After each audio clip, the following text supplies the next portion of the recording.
Before we continue, I want to just let you know that here at Off the Deep End Podcast, we do talk about some things that can be extremely triggering for some of the listeners, whether it's domestic violence, suicide prevention, mental health resources, vet resources, veteran stories, active shooters, fitness, and even recovering from addictive substances. There's only one place I go to spread my message of positivity about not just going through things, but growing through them as well. For this, I use Anchor.fm. It allows my listeners to listen on over 7 platforms with a click of a button. Make sure you download Anchor app or go to Anchor.fm to get started sharing your story. All right, I'm joined today fireside by a super hottie, a hair school graduate, a friend, a confidant, and so much more. My lovely wife, Rhiannon. Hi. Hi. So last time we chatted, you said you were gonna jump into hair school. Yeah. You want to talk to me a little bit about your hair journey? Oh, I did it. Yes, yeah, you did it. Okay, you want to tell me a little bit about it? It was supposed to be 13 months. I did it in just over 12. It was great. I learned a lot about myself. I met really, really cool people. Learned a lot about hair. I'm glad you learned a lot about hair. I don't know. It was so much more than just learning about hair, though. I mean, obviously you learn everything in the cosmetology world, or they touch on it. But overall, the experience with just the people and interacting with the people that would come in, the people that I'm going to school with, the people that are instructing me, it was a great experience. I had a fantastic time. 10 out of 10 would recommend. Go after your dreams. Yeah. Yeah. All right. So before you talked about choosing your hard, was this something that was difficult, or was this an easy choice? What? You talked about choosing your hard before? Oh, in our last podcast? Yes, in our last one. I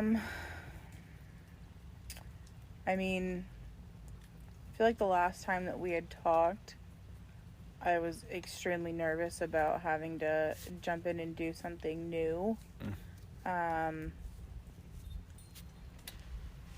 don't know. It was hard at the time, but then once I was in it, it wasn't hard. So it's hard for me to look at it like that, because now I don't even see that as something that was like a hard thing to choose to do. Mm-hmm. It just ended up benefiting me for the best and gave me something to focus on. Yeah, very cool. Do you make any lifelong friends or lose some friends along the way? Or what was your experience with the other students like? I mean, yes, absolutely. I met quite a few people there that it would not have been the same without them. Both instructors and fellow students that were there. You know, definitely lifelong friends that I've met. As far as like losing friends, not really. I mean, I've kept my circle pretty small. Everybody's just been, I don't know, we just have our little group of friends that we just kind of keep small, and I gained a little, you and I have both done a pretty good job of that this year, of just kind of adopting all the extended family, or chosen family. Absolutely. One of my favorite quotes I saw on one of your reels on Instagram.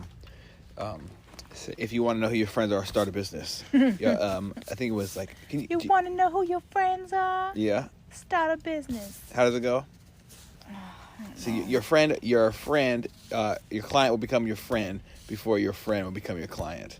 Yeah. That is absolutely insane. Have you found any truth in that, or have you had like a lot of support from your wide group of friends you have? I mean, both. I feel like I've been fortunate enough to where all my friends have pretty much supported me to come get their haircuts, regardless of whether I knew what I was doing or not. Yeah. Hey. I was fortunate enough to have friends that had more faith in me than I had myself. Okay. Remember that one New Year's when I was cutting Jordan's hair? Yeah. Yeah, it was the long night before we got to there, and then the hair cutting started, and then it turned out fine, right? Yeah, It was fine. I could probably give away a better haircut now, but it was fine. It worked. It was fine. It worked. God created hats for a reason. God created hats for a reason. Okay. What is the program you went through? Cosmetology.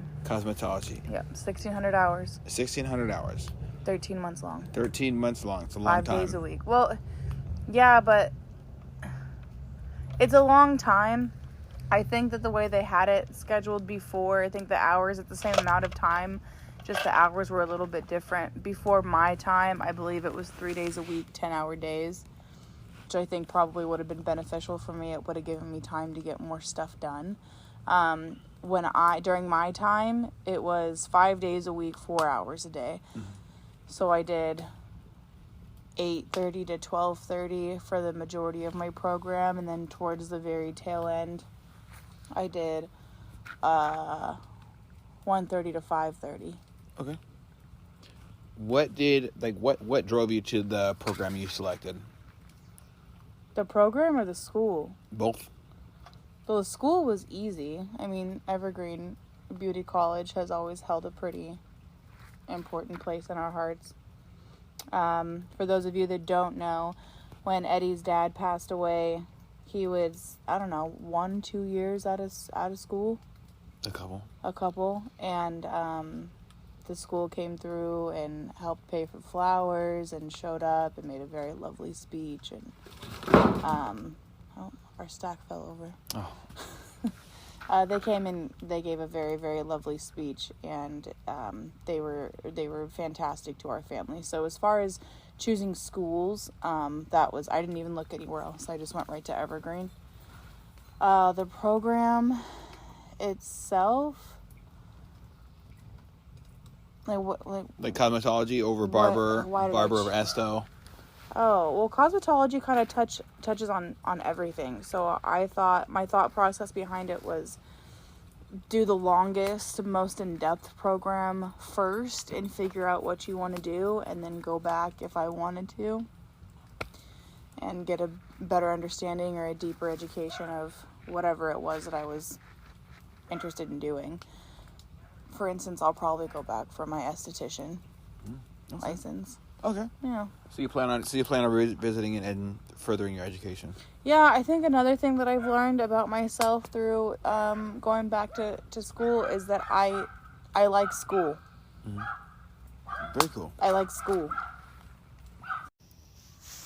I also think that because I liked it so much, I can't sit still. So I have my upcoming knee surgery, right? Mm-hmm. And I was looking at different things that I could do. So I think while I'm recovering, I'm going to study to get my my real estate license. So that's it? You've decided to do that? Yeah, not over hair. Okay. Or over cosmetology. Just in addition to. All right. I just feel like I just want to make... I would like to be making 6 figures in the next 3 to 5 years just doing hair. And then if I just sold a house or two once or twice a year, that'd be nice. Yeah, it definitely would be. It wouldn't be too bad at all, I think. All income is great income. So, awesome. So and then also... Oh, also? Yes, once my recovery is finished, then I'll probably pay the $1,500 and spend the 12 weeks learning how to be an EMT. Again, not that I want to be an EMT in addition to hair. My hair is my number one. But, $1,500 in 12 weeks of my life to learn how to save a life just in case. I feel like it's a good quality to have. Good skills. Wow. You're very ambitious. So what led to you wanting to be to have the skill set of an EMT? Well, our friend Jack. Oh, yeah. Our friend Jack. Shout out to Jack. And we talk about it all the time. It's just, we're planning on being new parents soon. I just feel like that's a good overall refresher. Shit happens. Shit happens camping. Mm-hmm. Shit happens at home. Shit happens cooking. Shit happens. I remember one of my most crazy first aid, like first on the scene experiences was when a young man on an outing, we were camping, right, decided we were going to go off the woods with his dad's ice axe, and he started climbing a tree with the ice axe. Got up probably about. Sounds like a bad idea. Oh yeah, well you young dumb. We weren't even full of cum yet. We were just young and dumb. Wow. So our probably balls didn't even drop. We were young. So he started climbing the tree, and then he falls and eats shit, and then guess what comes tumbling down and right into his face, the ice axe. So I pulled it out of his face and started plugging the hole that was there, a very nice size hole in his face. Thank God it didn't hit the eye or anything like that. But they could, before the dads even got to me and heard his screams, he lost quite a bit of blood. But I was able to ultimately stop the bleeding. And then his dad had to hike him out the 2 miles back to the cars, and then hike him out, and then they had to drive to the nearest hospital. And we were in, I think it was Shy Beach is where we were at. It's like a 2 mile hike. So it was really interesting to me, and I'll never forget pulling something out of somebody's face, and their parent walks up completely in shock, not knowing what the fuck to do. But me, just with a little bit of internet experience, and like, I just wanted to know more about how to stop people from getting hurt. And I was able to Eddie doing Eddie things. Eddie doing Eddie things, right? So just breaking all the rules. Things I should have been on the computer. I knew my stepdad's password, and I learned how to plug holes in people's faces. So ultimately, he didn't end up losing much. He had to do a little bit of plastic surgery, but his nose was able to be healed, and he didn't drown in his own blood from being knocked out, because he got knocked out when it hit his face, obviously. Right. So I think an EMT would be EMTs. I'm going to copy off your notes and just learn a little bit. If you don't mind. I don't mind sharing. Sharing is caring. Sharing is caring. Badass. I guess technically half of it's yours anyways. Yes, the state will make sure I will take half. That's right. They will. Yeah, absolutely. So you just wrapped up hair school. Yep. What is, obviously we talked about what's next for you. What really led up to you having the courage to try something new like that? I just needed something different. I just needed something for myself. I feel like I just got so wrapped up in doing everything for everyone else. I was starting to lose me. Yeah. I wasn't happy, and I think I do best in life when I have something to focus on. Mm-hmm. So I wanted to focus on that. Very cool. And that's what I did, and I really, really, really seriously benefited from it, especially mentally.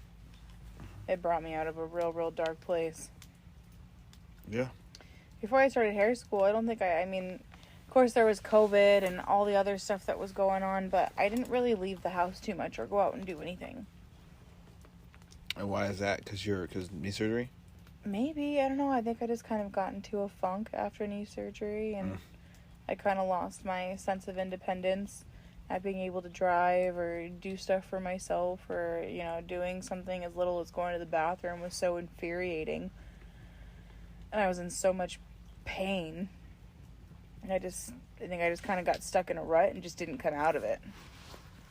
Yeah, I think we all get stuck in and certain then I ruts. think I threw myself into doing things for everyone else until it was just too much. Ugh. Yeah.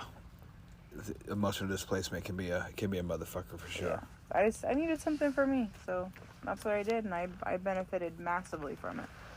Okay. Would you be comfortable talking about your childhood a little bit? Yeah. Okay, tell me your life story. My life story. Yes. That's too much.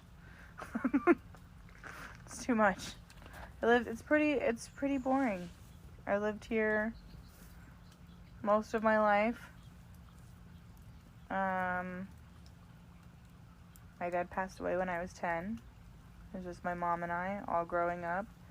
My mom got married when I was 12.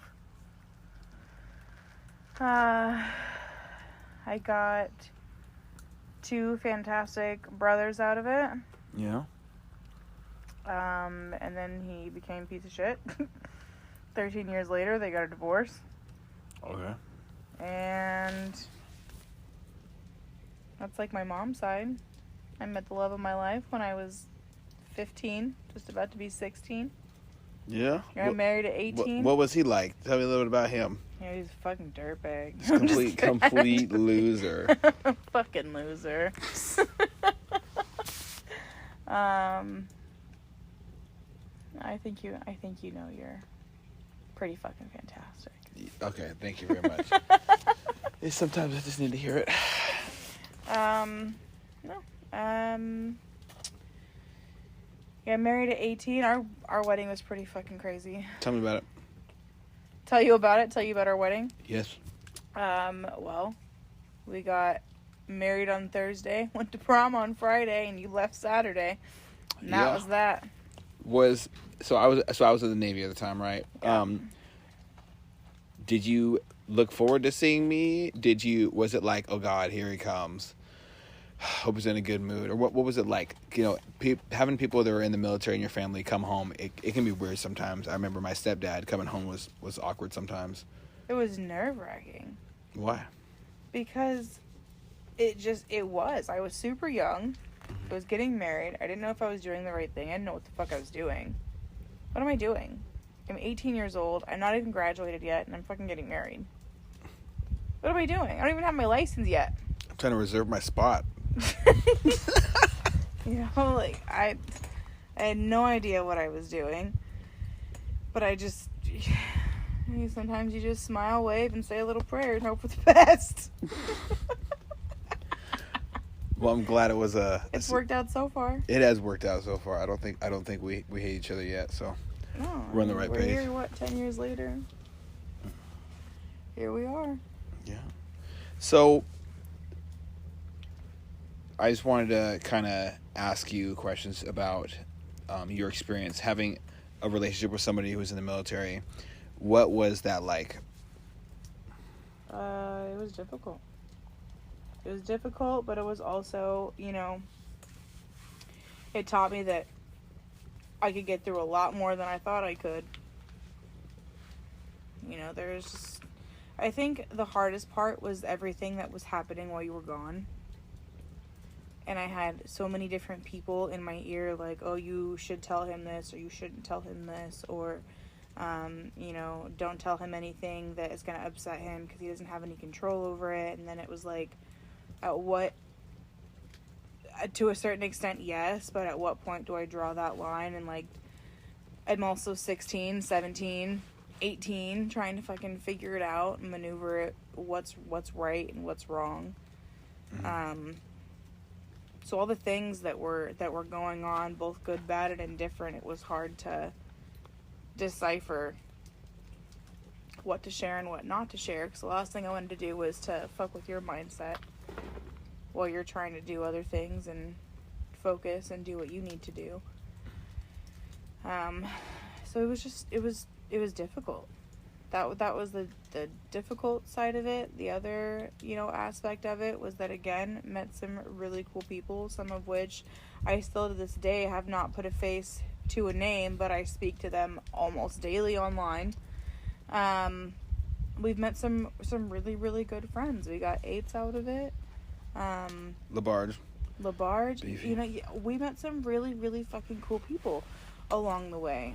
Marcus White. Yep. Edmundo Brantes. Oh, that red shit? That means no. Yeah. That motherfucker.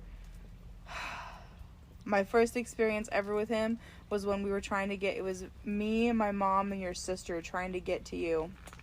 I think right before deployment. Yeah. It was like right before deployment. We were already on like a 4-day time frame as it was, and we were already spending 2 of them traveling. Well, then we get to Newark Airport after having 2 stops that were already not planned because of the weather, and then we get to Newark Airport and all the flights had been canceled and there was no flights going out. I weren't going to be able to get to you. Then we caught the last train. Then there was a avalanche on the tracks. The train couldn't get through. We ended up 100 miles from where we were supposed to be. And we were out of money. We were out of time. I'm so frustrated and exhausted at this point. And I'm like, I don't know what to do. I look at my mom like, I have to call Eddie and let him know that there's no way we're going to fucking make it. There's no way we're going to make it. We're 150 miles out. And I'm like, fuck, so I'm just dreading this phone call. Like, just seeing if there's any other possible way, you know? No, there's no other trains. There's no trains, planes, automobiles. They're all out of service. Nothing is happening. I'm like, fuck. So I call you. I don't think we're going to make it. And you're like, what do you mean? I don't think we're going to make it. Well, where are you at?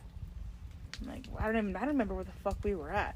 We were, I don't know. I remember it was like 150 miles away. Richmond, Virginia. Yeah, we were fucking far You're on from the where we needed other to side be. of pretty much the area.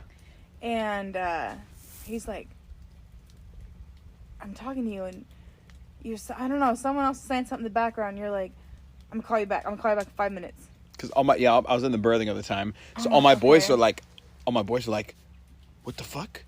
Like they were like, she's stuck. So we gotta fucking help her. Stuck. Can't do is not a thing for us. All right, we can do anything, anything. It You're doesn't like, matter. I'm gonna call you back in 5 minutes. Drunk or sober, in the Navy, we'll figure it out. I'm looking at my mom. My mom's like, there's no way. There's no way. And Brienne's like, if there's a way, my brother will find it. You know, I'm just sitting there impatient as fuck. Like, Hell or high water. what are we gonna do? You call back. Me and Marcus White are on the way. What? Like, yep. We got to give him $100, feed him McDonald's, and fill up his gas tank. But we'll be there. Yeah, I told him. Okay, I told sold. I told him. I said, what's it gonna take? I said before you even speak, I'll give you $100. I will fill up your gas tank, and I'll get you McDonald's. He said, all right, nigga, let's go. And that was it. That I would do anything for that guy. He's awesome. Fuck, back then you guys were making like, was it 700 every 2 weeks? Yeah, times was rough. 800. That was, so $100 to somebody in the Navy. That's like a seventh of their pay. Yeah, we could dispute a car accident with $100. Man, I sure can't go up. $100 get you out of anything. $100 will do a lot. Like $10 will do a lot in the Navy. But yeah, it's wild. But yeah, so that was the fun part of the Navy, and I got to visit some cool places. Mm-hmm. Not as cool of places I would have liked to have visited, like Singapore, Bahrain, Dubai, like, you know, some people on the podcast. But I got to see Chicago. Yeah. And Virginia. What did you go to Chicago for? San Diego. What did you go to Chicago for? Your boot camp graduation. Mm-hmm. What was that like? You know what? First of all, Carlos is now a household name. That was our limo driver. And when the Navy sent us this email, like, to the families that said you can stay here. It was like a bundle package, and they provided like limo transportation from the hotel to the place that they were having. Yeah, they got a secret drug deal set ceremony. up with that place. Get kickbacks. Yeah, well, we got there, and I thought I was going to walk in and get a fucking STD. I was like, okay, we're not fucking staying here. Oh, Lord. It was disgusting. No. I walked in, didn't even set my bags down, walked right back out. We're not fucking staying here. There was a Marriott down the street, which I think is where we ended up staying. I don't know, not even 2 blocks away. And the guy that was supposed to be our limo driver for the original place we were supposed to be at was like, if you just call me, I'll come and pick you up. It'll be for free. You just tip me. Fucking deal. Yeah. Deal. So this guy picked us up every single day, dropped us off every single day, and his name was Carlos, and he was the best. And he picked us up drinks and snacks, and he was great. I absolutely adored Carlos. Also, while we were there, I didn't realize, because it was so chaotic during the time frame. Your sister and I were sitting there. We needed razors. We had forgot to pack razors. So we needed razors. And we were hungry. And we had just spent all of our money trying to get to you. So we're sitting there watching this.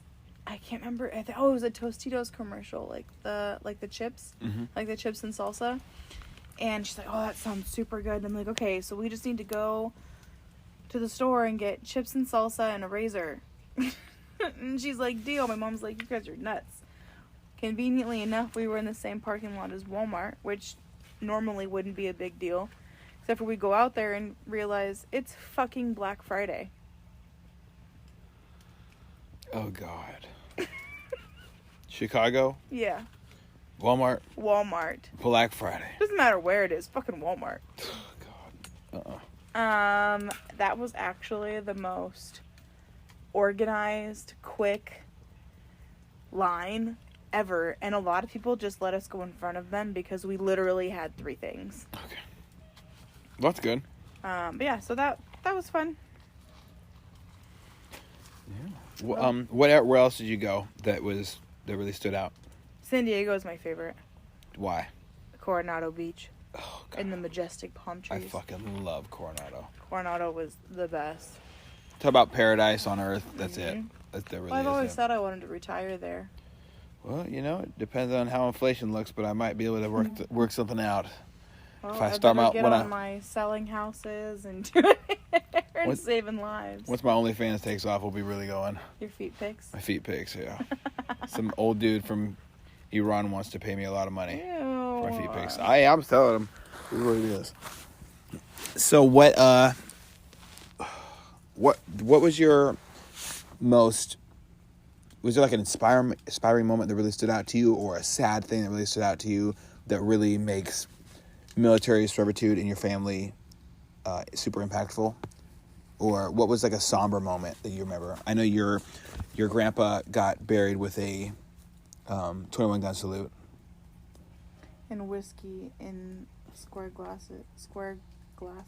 Yeah, whiskey and square glasses. That was I think that's my great uncle. Great uncle, okay. Yeah. Yeah. I've got a lot of cousins, uncles, grandpas that have been in the military. But as far as none of it really impacted me so close to home until you and I were together. Because I really saw that one all the way through from start to finish, all the way from, because we've been together since I was 15, you were 17, 18. Since like the inception of the Navy, we were together. Yeah. Yeah. Like sign up, like through the sign up, through the swear in, through the, trying to memorize all the things, to actually graduating Navy boot camp, doing the damn thing, deployments, workups. Like I was there through and through, and I wasn't able to be Advancements. Yeah, that was my first time, like being up close and personal with it. I think one of the biggest moments that stood out to me, well, there was actually 2. The last kiss before your deployment that I thought was going to be like 6 months or 7 months ended up being like 10 and a half. 10 and a half, yeah. 10 and a half months. This just sucked. And then the first kiss. So the one, the side-by-side picture that I have of the last kiss and the first kiss from when you left and when you came back, that was just I would think that's the biggest moment that stood out to me. That was the most emotional 2 points ever in my life, and I was just so excited for you to be back. I felt like I could breathe. Yeah. Seeing you is definitely like breath in the lungs, for sure. Well, now that it's all over, what are things you carry with you forever? Just not wasting any time. I feel the same way. I feel like time is so much more important to me. Yeah. Before, like, I don't give a shit about holidays. People, like, always get freaked out when I say I don't care about holidays. I don't care about holidays. I don't care about people's birthdays. I don't care about a lot of things. I care about every single second around these things that I spend with every single person in my life. Absolutely. So That's what we were just talking about even this morning, like just like Christmas, just having a big Christmas. Everybody just bring one gift. We do like a white elephant game, just bringing them together. Not even just Christmas. We should do that all the time. Yeah. Or not even bring Christmas presents and just be around people. And we all bring food and we all cook together and we all help out and then we all eat. Yeah. And then we all drink and then we all laugh and cry and shit. So yeah, we're gonna do that at someone else's house because my kitchen is not big enough for all that. You have to build me a bigger kitchen, sir. I'll build you a bigger kitchen.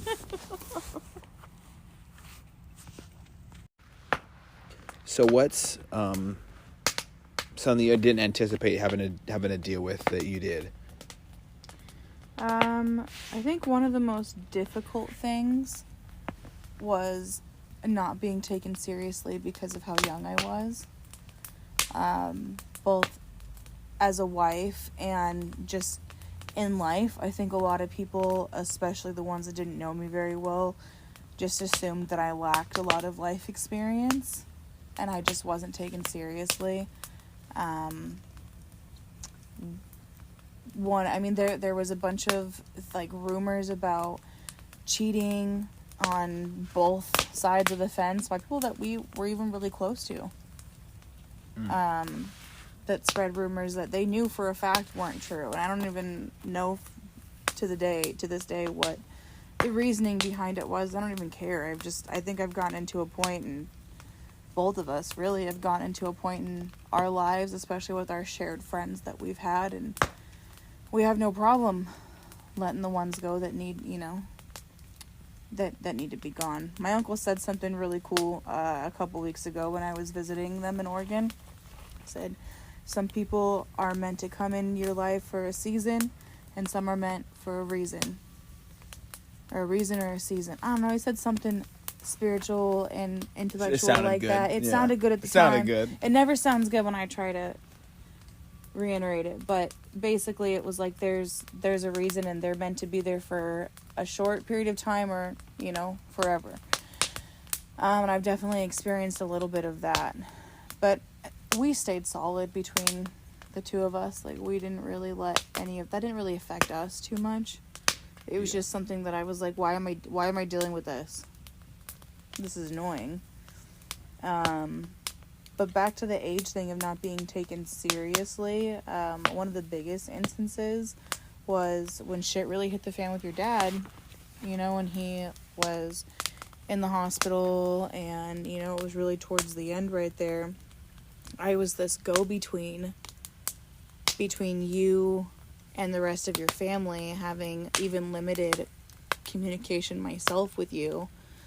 I think it came across as me like trying to call the shots or whatever, and I was just trying to speak on your behalf, and there was a lot of emotions happening with a lot of different people, and I just don't think that I just don't think I was taken very seriously, especially when it came to doctors, and it was just a very, very tough spot to be in for everyone. And so me being in there at 17 years old, trying to be like, well, this is what my boyfriend wants, this is what, that was hard, a hard position for me to be in a room full of people that are hurting and that I don't know, have never met.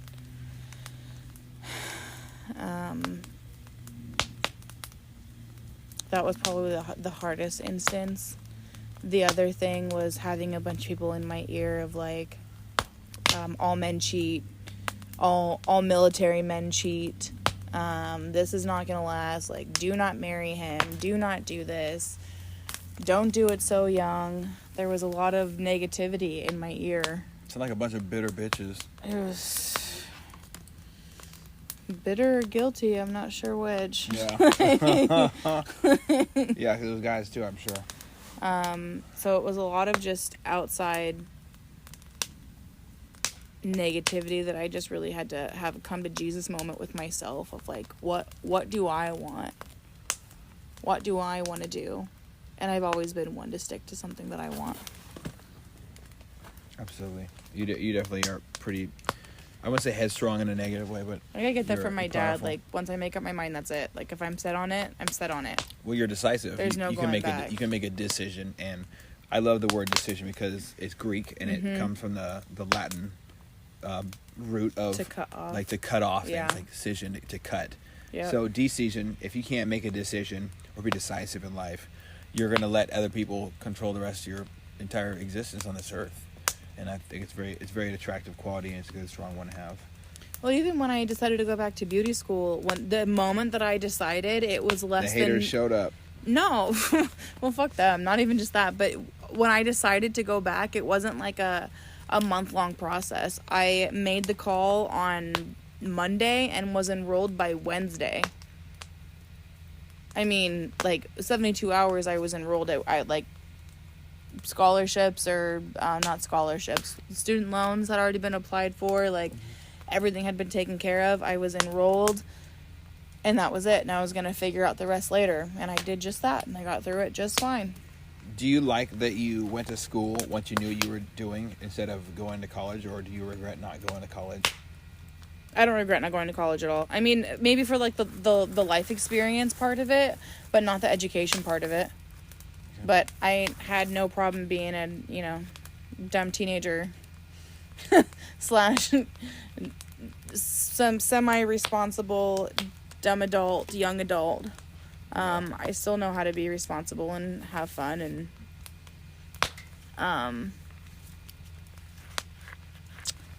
yeah, I mean, I don't regret not going to college. I'm glad that I waited, and I have all of my student loans almost paid off. I don't have too much left.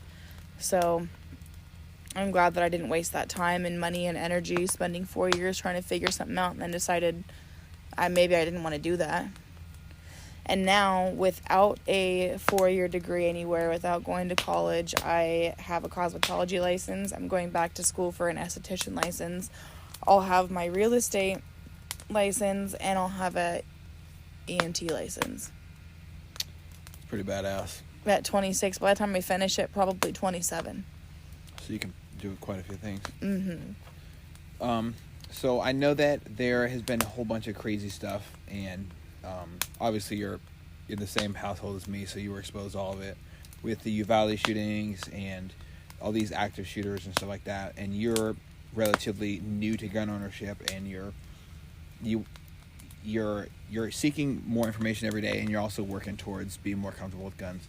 So what is something that you would say to somebody who is new into firearm ownership, or maybe they're not sure how to get it started? What do you do to gain reassurance and learn about firearms? Ask questions. Ask all the questions. Put yourself in real life situations. Like, for instance, when I went to Oregon like 2 weeks ago, I was asking, like, I didn't know what to do because we drove. And so I didn't know what to do once I crossed state lines. Because I have my concealed carry permit. For Washington State. Right, for Washington State. But there's just a bridge that you drive over when you go to Oregon. So do you just pull over before state lines? You have, like, I didn't know what the deal was there. So it took a little bit of research. Doing that little bit of research for real life things like that, being on a road trip and being self-aware of where you're at, and, you know, knowing your location at all times is important, especially if you are deciding to carry, you know, something on like a road trip. If you're crossing multiple state lines, that you know all the laws and rules and regulations that you need to know to make sure that you're covering your own ass. I think one of the tools we used to figure that out was USCCA's gun reciprocity, concealed carry permit reciprocity, and open carry, and it also talks about constitutional carry and all these things. So that if you listen to this and you're looking to travel, I would go to their website and just check it out. The other thing that we do a lot of is practice. We do dry firing at dinner. Usually we are constantly on YouTube watching what are the channels? We watch a few different channels. We watch Sheepdog Response, Active Shooter, Active Self-Protection. Okay. So ASP. And then there's also police activity if we want to watch police shootings. But a lot of things we do have to deal with just your everyday person going lady through the mall, or, you know, your everyday mother walking, you know, hanging out with the kids, or someone decides, oh, this person looks like they're going to be an easy victim, and they target, you know, women and children a lot, and it's these horrible criminals that are doing it. So we check out that, and we go over real life scenarios, and we understand when not to shoot is way more important than when to shoot. And we have family discussions. 100%. All the way down to the 10-year-old, they're going to know when not to shoot somebody. Mm-hmm. So you don't want a child growing up making stupid decisions that land them in jail and take life unnecessarily. Yeah, so I mean, overall, just like asking questions, just being mindful of the situations that you're in, putting yourself in a bunch of what if scenarios, which normally I wouldn't recommend. Putting yourself in, well, what if this, what if that? I feel like that's pretty similar to being your own Google MD. But in for this particular thing, I think that it's great to put yourself in a bunch of what if situations. What would you do? What would you have time to do? What could you realistically do? Not maybe what would you do? What can you do? What could you do? Because anybody can say, oh, well, if I was there, I would do it. Okay, what realistically can you do? Like, I would like to save the whole world. However, I have a fucked up knee and I can't even run fucking 30 yards. You know what I mean? I guess if I really had to, I probably could. But the point is, realistically, I'm injured. You're not running I'm any track compromised. meets anytime soon. Right. I'm compromised, so I realistically have to figure out if I'm going to be able to protect myself from my everyday standpoint, whether I'm in the car, if I'm in stop and go traffic, if I'm at the grocery store, if I'm picking up somebody from school, if I'm dropping you off lunch at work, if I'm meeting a client, if I'm going to happy hour, you know what I mean? Just anything. I just have to be able to put myself in those what if situations. I'm sitting outside waiting for my mom to come out of a doctor's appointment and somebody comes up and tries to, carjack me. What am I going to do? What do I have on me? What do I have within my, that's not just necessarily my firearm. Do I have pepper spray? Do I have my taser? Do I have my little stabby stab keychain? Do I, the little things that add up. Just the little things, that little extra. And if all else fails, I have to protect myself, then I have my firearm. Yeah. So I guess just the what ifs, putting yourselves in what ifs, asking questions, having family discussions about it, making sure that whoever you're living with, whether it be your roommate, your family, your significant other, your whoever, just make sure everyone's on the same page, so nobody's scrambling when they don't need to be. Yeah, and no one makes stupid decisions. You don't want to be in a gunfight and have somebody dive in front of where your line of fire is either. Yeah, absolutely. Something that a very special quote that I heard is, you're not ever gonna, people that are like, oh, you're gonna rise to the occasion. Most of the time, you're not gonna fucking rise to the occasion. You're gonna fall to your level of training. Everything's gonna come down to, have I thought about this before? Have I done mental conditioning to understand the steps I need to do to reload this firearm? Is this a new gun? Have I never dry fired with it before? Am I one of those guys that just buys all the expensive shit and then has no skills at all? And I'm useless because I forgot to put a round in the chamber. Every little decision and every second of training, did I drink too much alcohol last night? Are my hands shaky? All these could lead to your bullet going to the left or right if you're in a deadly force encounter. Also, you don't want to jeopardize you're going to be if you're in a store or you're a victim of an active shooting situation, you want to make sure that you're not harming, you're not hindering, you're being helpful. So I definitely think that home training is important as well. Yeah. Well, you are going to be quite the interesting person. Hairstylist, EMT. I heard you're quite popular throughout this area already. There's a lot of people talking about the hair you've done recently. Oh. So what is your profession? What is your area of expertise that you're at right now? What are you a subject matter expert of? I'm a subject matter expert of learning. Of learning, okay. I'm still trying to figure out what I really want to do and specialize in, whether it be blonding or color. Right now I'm just kind of doing everything, just doing color cuts, highlighting, foiling, balayaging. Are you comfortable with all these things? Yeah, I'm just kind of learning as I go. Of course, everyone that I do, I get a little bit better, and I'm constantly Salon Centric offers a lot of free education, so I attend a lot of their classes. They're usually on Mondays or Tuesdays, so I attend a lot of their online webinars and classes and things like that show you different ways to do things. I'm constantly learning, putting myself through continued education all the time. Very cool. So I think you're going to be a phenomenal hairstylist. I think you're already a phenomenal person. And I thank you for jumping on today and just tapping in and expressing a little bit about your time as a spouse in the military. There's only one more question I wanted to go to, and it might be a little bit more negative than the other ones. What does service and sacrifice mean to you? Do you think you're like, I'm not going to talk in third person. Did I come home all fucked up, or are there things that I carry with me that most people don't see, or what piece of myself did I give up, and what piece of yourself did you give up for everything to go smoothly in this country, or for when people really want to get down to it, so that people didn't get drafted? Well, it's a tough one.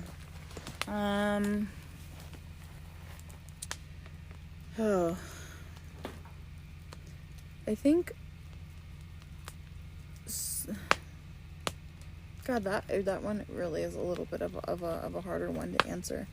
When you came home, you were just very off. Like, there was just this consistent guard. Like, you couldn't relax.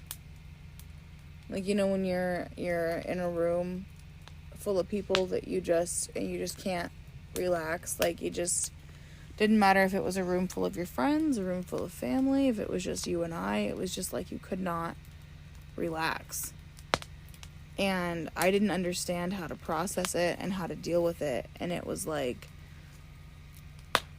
I was battling with, is this the new normal? Is this how he's gonna be? Is it something that I did? Does he not love me anymore? Does he not want to be home?